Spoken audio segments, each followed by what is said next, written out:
جن کو اللہ نے اولاد کی نعمت سے نوازا ہے، جن کے بیٹے اور بیٹیاں وہ چھوٹے ہوں یا بڑے، اگر چھوٹے ہیں تو ابھی ان کی تربیت کی فکر آپ کر سکتے ہیں، ان کے تعلیم کا لحاظ کر سکتے ہیں، اور بڑے ہیں تو ان کی بھی تربیت کا خیال دوسرے انداز سے کر سکتے ہیں۔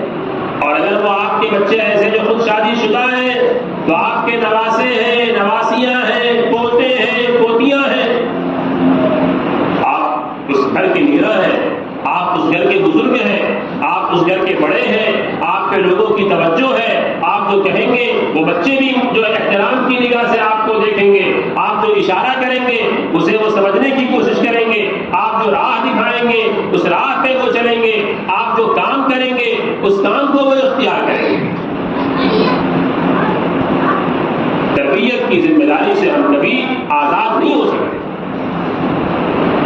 حضرت ابو ہریرہ رضی اللہ تعالیٰ عنہ فرماتے ہیں کہ ایک مرتبہ حضرت حسن بن علی رضی اللہ تعالیٰ، یہی حسن جو حضرت حسین کے بھائی ہیں، حضرت حسن رضی اللہ تعالیٰ عنہ ایک مرتبہ نبی پاک علیہ السلام کے پاس سے گزرے اور اللہ کے نبی علیہ السلام کی خدمت میں کچھ صدقے کا کھجور رکھا ہوا تھا۔ آپ کو معلوم ہے کہ لوگ اللہ کے نبی علیہ السلام کے پاس صدقہ بھی لایا کرتے تھے اور ہدیہ بھی لایا کرتے تھے، لیکن اللہ کے نبی علیہ السلام کے لیے اور آپ کے آل و اولاد کے لیے صدقے کے مال کو استعمال کرنے کی اجازت نہیں تھی۔ صدقے کا مال نبی پاک علیہ السلام کے لیے اور آپ کی آل کے لیے، آپ کے خاندان کے لیے استعمال کرنے کی اجازت نہیں تھی۔ حضور پاک علیہ السلام کے پاس تو صدقے کے کھجور پڑے ہوئے تھے۔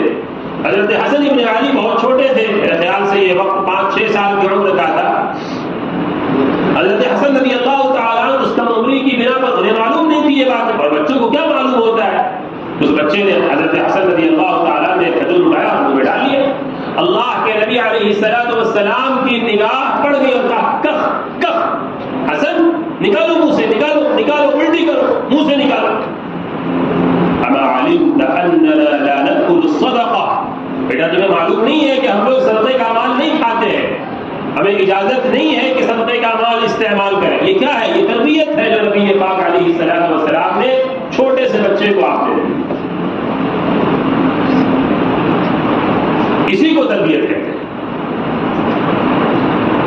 آج ہم ہر چھوٹی سی چھوٹی چیز کے لیے فکر مند ہوتے ہیں، ہر معاملے کے لیے فکر مند ہے۔ بچہ بڑا ہو گیا تھوڑا سا، اب وہ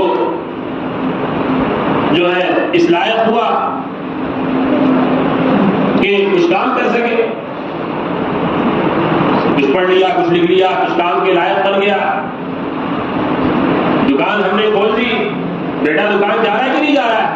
ایک دن دکان نہیں گیا، پریشان ہے، اور اسے ڈانٹتے ہیں، ڈپٹتے ہیں، اسے سمجھاتے ہیں۔ دکان نہ جانے پہ ہم پریشان ہیں، کام نہ کرنے کے لیے ہم پریشان ہیں، لیکن کتنے لوگ ایسے ہیں جو اس لیے پریشان ہو کہ میرا بیٹا نماز نہیں پڑھتا، میرا بیٹا شریعت کے احکام پہ عمل نہیں کرتا ہے، میرے گھر میں 4 بیٹے ہیں، گھر میں قرآن کی تلاوت ہوتی کہ نہیں ہوتی؟ کتنے لوگ ہیں جو ہمیں سے فکر مند ہو؟ آپ اذان ہوئی نماز کے لیے چل پڑے، لیکن آپ کے بچے نماز کے لیے جا رہے ہیں کہ نہیں جا رہے ہیں؟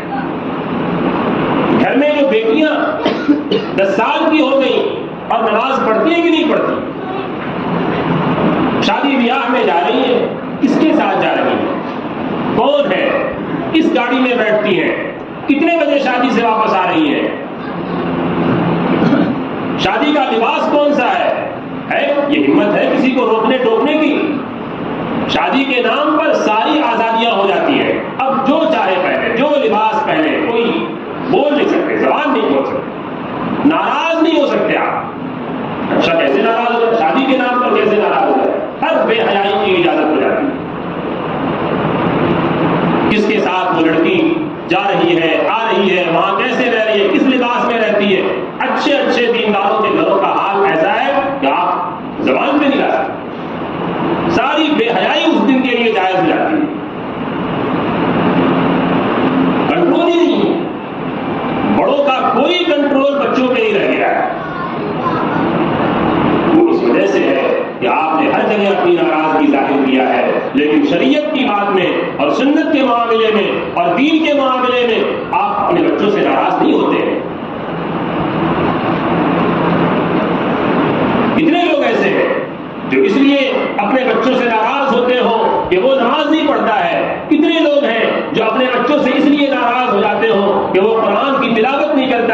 کتنے لوگ ہیں جو اپنی بیٹیوں سے اس لیے ناراض ہو جاتے ہوں کہ وہ پردہ نہیں کرتی ہے، کتنے لوگ ہیں جو اپنی بیویوں سے اس لیے ناراض ہو جاتے ہوں کہ وہ نماز کی پابندی نہیں کرتی۔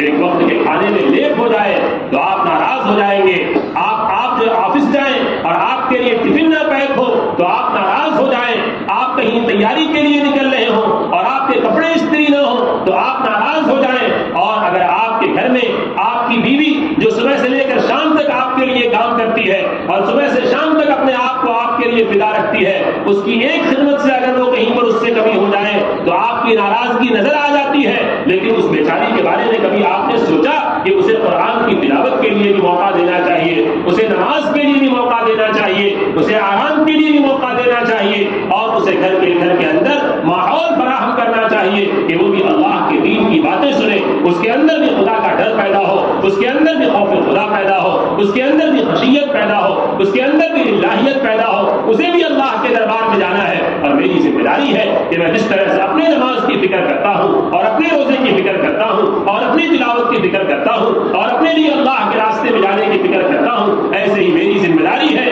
کہ میری بیوی بھی دیندار ہو، میری بیوی بھی میری معاون بنے دینی کاموں میں، اور میرے بچے بھی صحیح راستے میں۔ پتہ یہ چلتا ہے کہ ہمارے تو چلے لگ رہے ہیں، 4 مہینے لگ رہے ہیں اور باہر کے سفروں پہ ہیں اور ادھر ہے اور ادھر ہے، اور گھر میں کیا حال ہے کچھ پتہ ہی نہیں۔ دین پر چلنا آسان تب ہوگا جب آپ کی بیوی بھی آپ کے دین کی معاون ہے، آپ کے بچے بھی معاون، اپنے بچوں کے دین کی بھی فکر کریں، اپنے بچوں کی بھی ایمان کی فکر کریں۔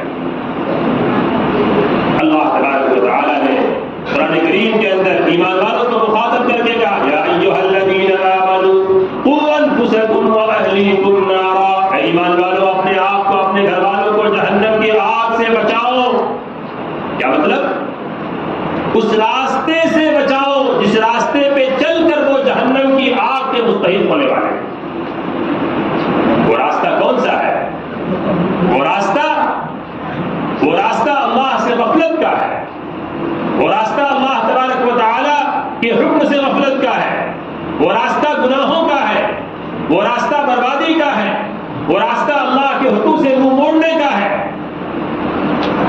اگر اس راستے پر آپ کی اولاد جا رہی ہے، آپ کے بچے، آپ کی بیوی اگر اس راستے پر جا رہے ہیں تو اس راستے پر جانے سے اپنے آپ کو بھی اور اپنے بچوں کو، اپنے گھر والوں کو بچاؤ، یہ تمہاری ذمہ داری ہے، ہمارا کام ہے، ہماری ذمہ داری ہے۔